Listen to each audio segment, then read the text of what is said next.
Hello, KMA Tribe, friends, family, students. Hopefully, this thing is got sound today because I have had some issues with that lately, but I think I got it fixed. I have a meditation I want to share with you today. And today it's about the quality of our conversations and how the quality of our conversations also directly affects the quality of our lives through the trajectory that our lives will take based on our thoughts and emotions and actions. So let's get right to it. First of all, it's important to note that in this meditation, I'm talking both about the conversations that we actually have with other people and the ones that we just listen to, the quality of what we listen to. Like when my car is moving, Automobile University is always in play, which means that I'm either listening to a great audiobook or a great podcast. And for example, one great podcast I've been listening to lately is between um, Joe Rogan and Gab Saad, and there's so much great intellectual content in there. Now, having said that, it's one of these that for me is entertainment because there's so much intellectual stuff, so much intellectual feed, and it is of course still all positive. So all of that is good, but they're talking about like quantum physics and quantum computing and all kinds of stuff that's way beyond me. And that I can, circle of concern, circle of control, probably not going to directly affect my life, but at least it's just intellectually stimulating material. And then most of what I listen to is usually stuff that has to do, it somehow affects my business, my leadership, relationships, health. These are the genres that I listen to.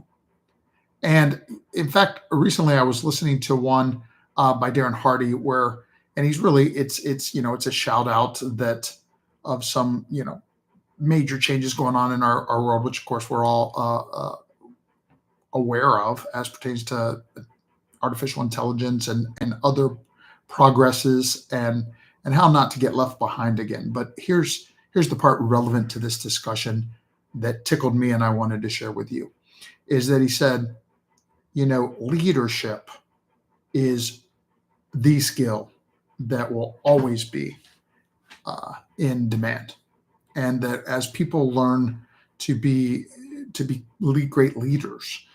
And by the way, when I speak of leadership, I am always referring to both types. I love the actual study, the field of leadership, using it as the name of a subject, like I would philosophy or psychology or business or something that you study, that you could study in a college, right? So there's leadership in that way. And then there's leadership, of course, which is the verb, the act of leadership. And it's kind of neat because the first informs the second. And we can also, of course, tell the quality of someone's leadership by the results that they produce. Having said all of these things, this is what I thought about as I was listening to several of the great health podcasts recently that I've been listening on, that have been forming my opinions about nutrition and exercise and other things. And as I've been thinking about the great podcast on leadership, I realized that, number one, the topic of today's conversation is that we very much affect the quality of our lives through the quality of our conversations.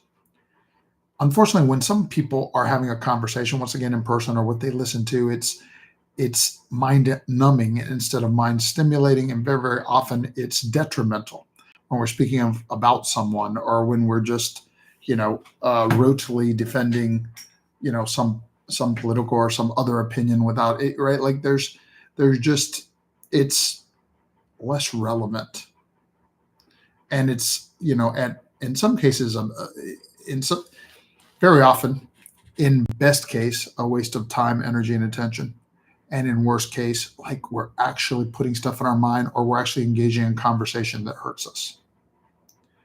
But in the best case, when we're listening to the right conversations and we're becoming part of the right conversations with the right people, we are being educated, stimulated, inspired, empowered to actually affect things that then affect the quality of our lives.